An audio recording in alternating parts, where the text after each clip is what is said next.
بسم الله الرحمن الرحيم. ياسين والقرآن الحكيم إنك لمن المرسلين على صراط مستقيم تنزيل العزيز الرحيم لتنذر قوما ما أنذر آباؤهم فهم غافلون. لقد حق القول على أكثرهم فهم لا يؤمنون. إنا جعلنا في أعناقهم أغلالا فهي إلى الأذقان فهم مقمحون. وجعلنا من بين أيديهم سدا ومن خلفهم سدا فأغشيناهم فهم لا يبصرون. وسواء عليهم أنذرتهم أم لم تنذرهم لا يؤمنون. إنما تنذر من اتبع الذكر وخشي الرحمن بالغيب فبشره بمغفرة وأجر كريم. إنا نحن نحيي الموتى ونكتب ما قدموا وآثارهم وكل شيء أحصيناه في إمام مبين. واضرب لهم مثلا أصحاب القرية إذ جاءها المرسلون إذ أرسلنا إليهم 2 فكذبوهما فعززنا بثالث فقالوا إنا إليكم مرسلون. قالوا ما أنتم إلا بشر مثلنا وما أنزل الرحمن من شيء إن أنتم إلا تكذبون. قالوا ربنا يعلم إنا إليكم لمرسلون وما علينا إلا البلاغ المبين. قالوا إنا تطيرنا بكم لئن لم تنتهوا لنرجمنكم وليمسنكم منا عذاب أليم. قالوا طائركم معكم أئن ذكرتم بل أنتم قوم مسرفون. وجاء من أقصى المدينة رجل يسعى قال يا قوم اتبعوا المرسلين اتبعوا من لا يسألكم أجرا وهم مهتدون. وما لي لا أعبد الذي فطرني وإليه ترجعون. أتخذ من دونه آلهة إن يردني الرحمن بضر لا تغن عني شفاعتهم شيئا ولا ينقذون. إني إذا لفي ضلال مبين. إني آمنت بربكم فاسمعون. قيل ادخل الجنة قال يا ليت قومي يعلمون بما غفر لي ربي وجعلني من المكرمين. وما أرسلنا على قومه من بعده من جود من السماء وما كنا منزلين. إن كانت إلا صيحة واحدة فإذا هم خامدون يا حسرة على العباد ما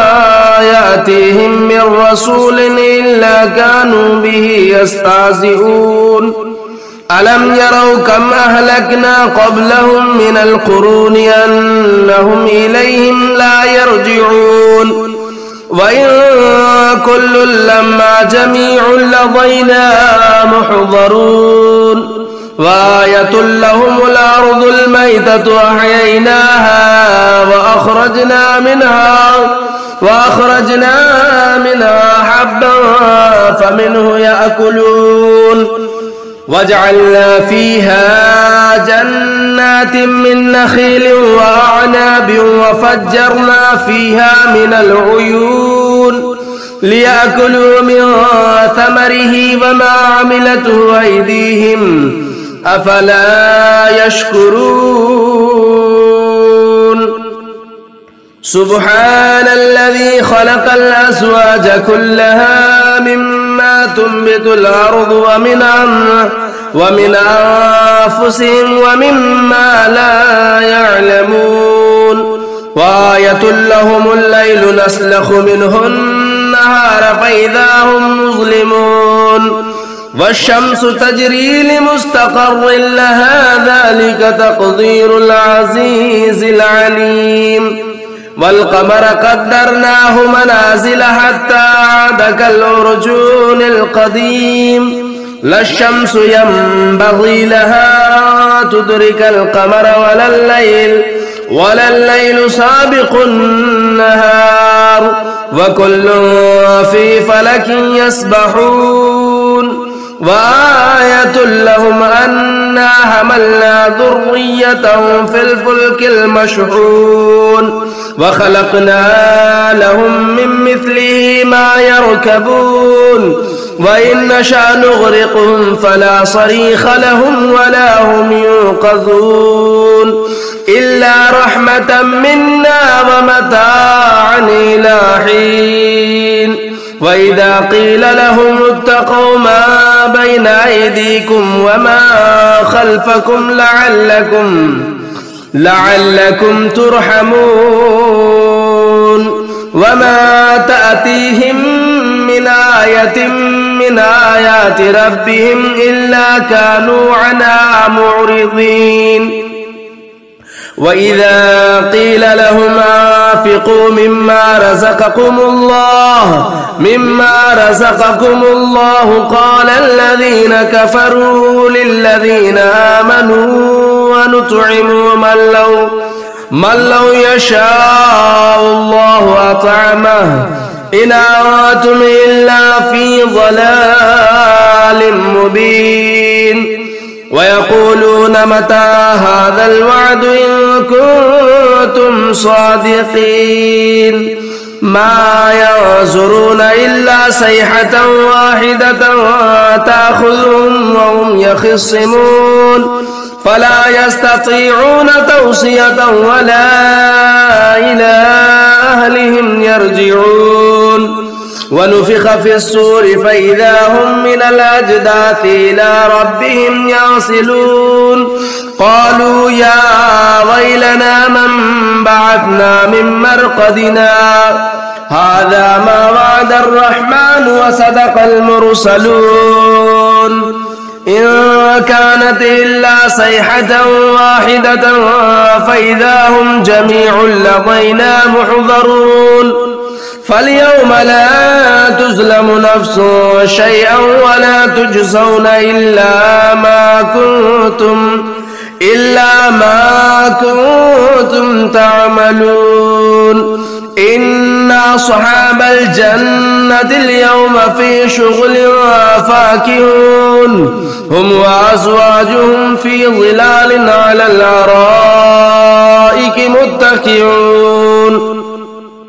لهم فيها فاكهة ولهم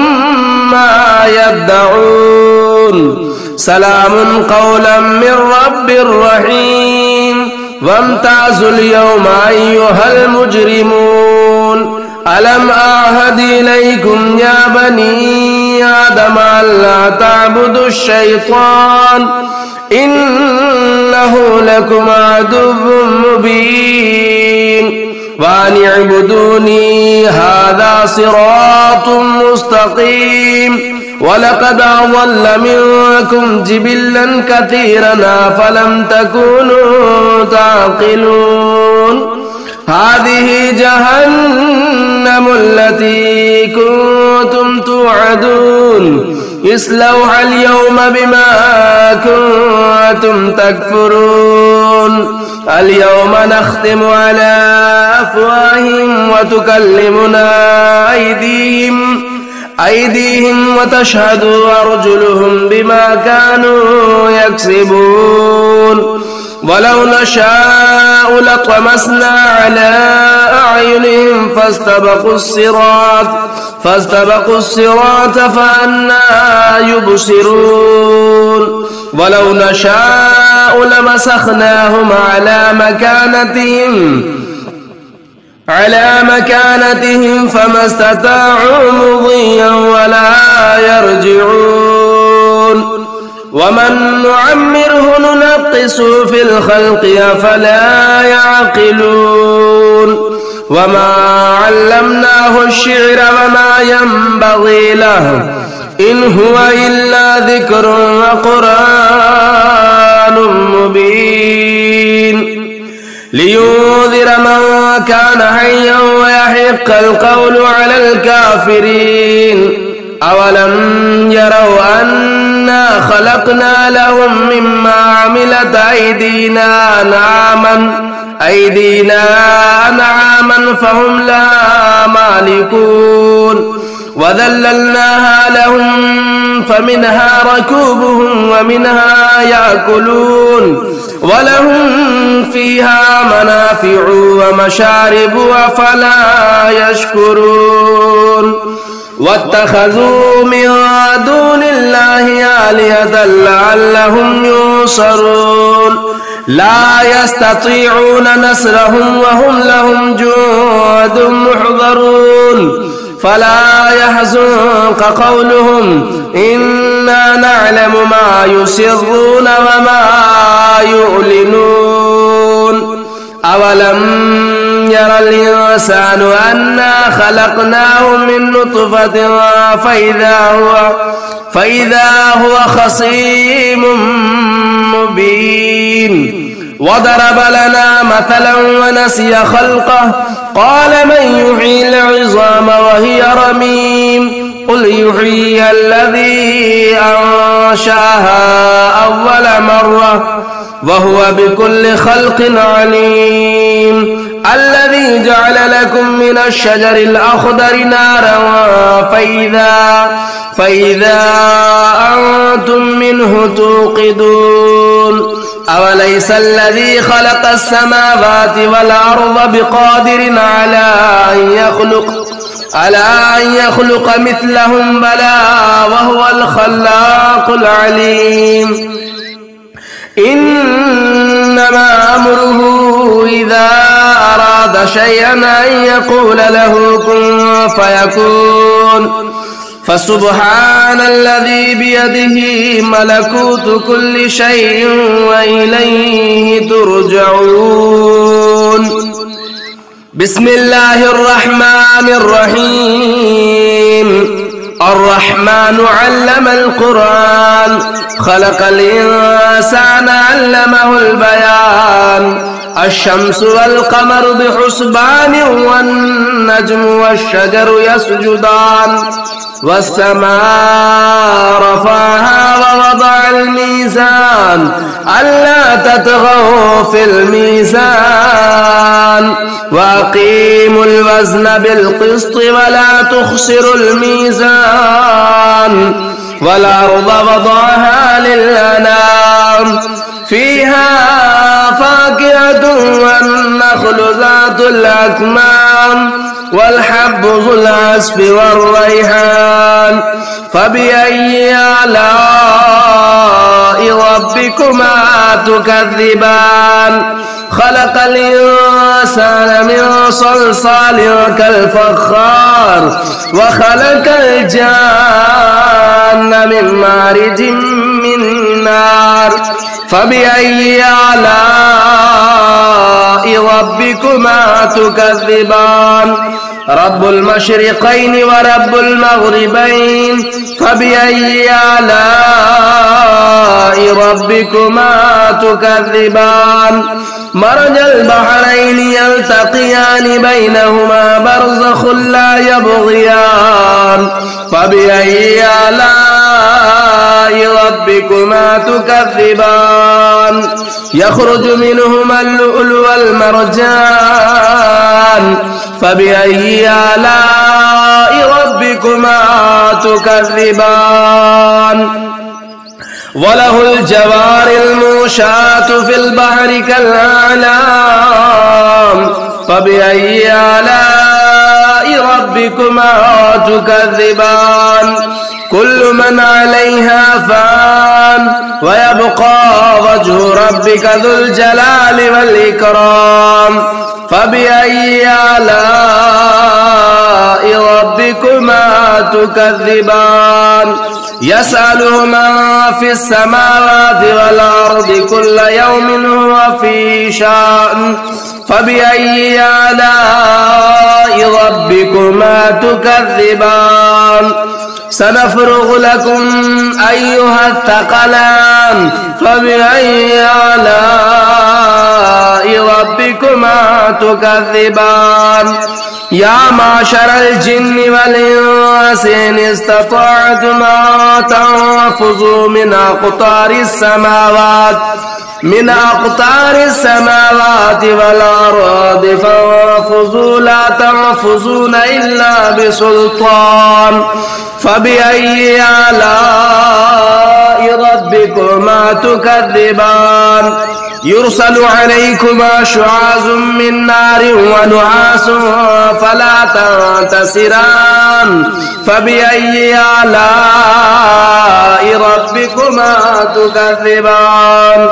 فإذا انشقت السماء فكانت وردة كالدهان فبأي آلاء ربكما تكذبان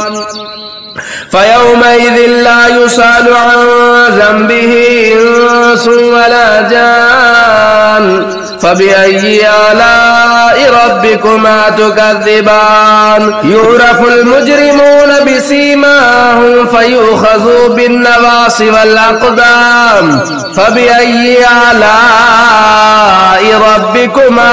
تكذبان هذه جهنم التي يكذب بها المجرمون يطوفون بينها وبين حميم آن فبأي آلاء ربكما تكذبان ولمن خاف مقام ربه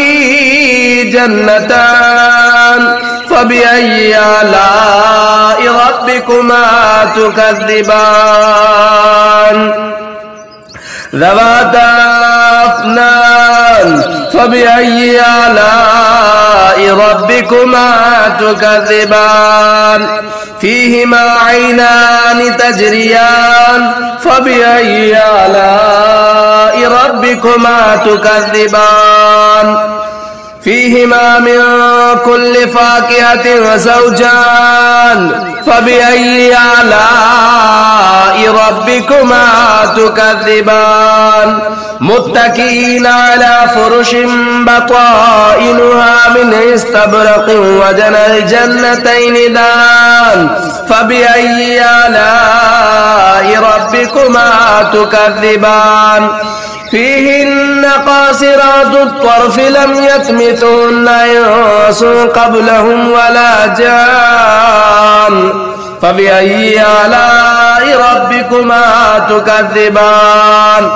كأنهن الياقوت والمرجان فبأي آلاء ربكما تكذبان هل جزاء الإحسان إلا الإحسان فبأي آلاء ربكما تكذبان ومن دونهما جنتان فبأي آلاء ربكما تكذبان مدهامتان فبأي آلاء ربكما تكذبان فيهما عينان نضاختان فبأي آلاء ربكما تكذبان فيهما فاكهة والنخل والرمان فبأي آلاء ربكما تكذبان فيهن خيرات حسان فبأي آلاء ربكما تكذبان حور مقصورات في الخيام فبأي آلاء ربكما تكذبان لم يطمثهن إنس قبلهم ولا جان فبأي آلاء ربكما تكذبان متكئين على رفرف خضر وعبقري حسان فبأي آلاء ربكما تكذبان تبارك اسم ربك ذو الجلال والإكرام بسم الله الرحمن الرحيم تبارك الذي بيده الملك وهو على كل شيء قدير الذي خلق الموت والحياة ليبلوكم أيكم أحسن عملا وهو العزيز الغفور الذي خلق 7 سماوات طباقا ما ترى في خلق الرحمن من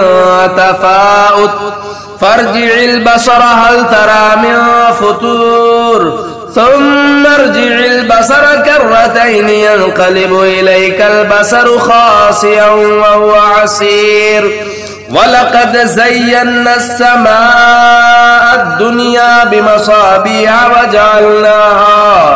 وجعلناها رجوما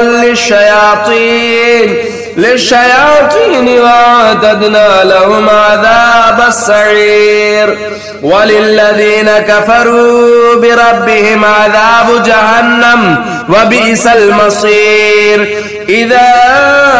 ألقوا فيها سمعوا لها شهيقا وهي تفور تكاد تميز من الغيظ كلما ألقي فيها فوج سألهم خزنتها ألم يأتكم نذير قالوا بلى قد جاءنا نذير فكذبنا وقلنا ما نزل الله من شيء إن أنتم إلا في ضلال كبير وقالوا لو كنا نسمع أو نعقل ما كنا في أصحاب السعير فاعترفوا بذنبهم فسحقا لأصحاب السعير إن الذين يخشون ربهم بالغيب لهم مغفرة وأجر كبير وأسروا قولكم أو اجهروا به إنه عليم بذات الصدور ألا يعلم من خلق وهو اللطيف الخبير هو الذي جعل لكم الأرض ذلولا فامشوا في مناكبها وكلوا من رزقه وإليه النشور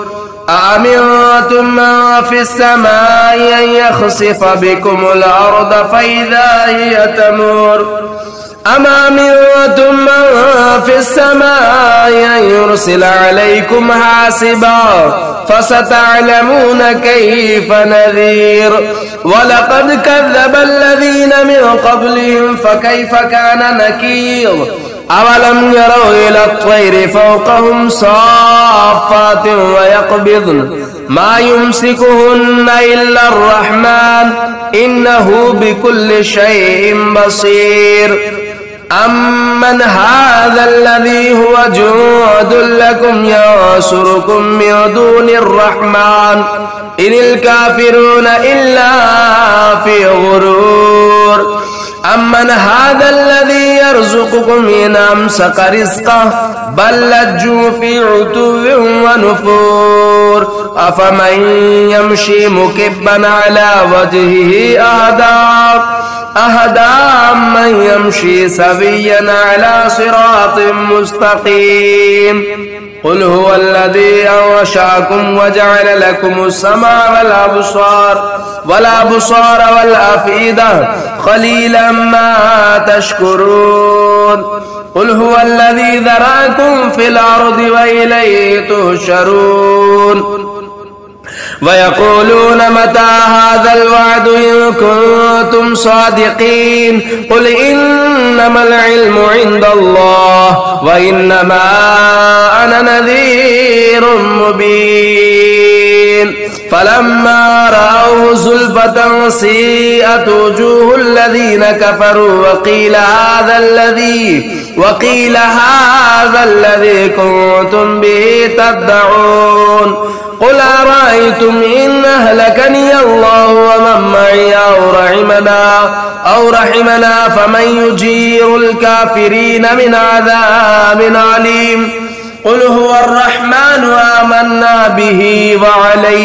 وعليه توكلنا فستعلمون من هو في ضلال مبين قل أرأيتم إن أصبح ماؤكم غورا فمن يأتيكم بماء معين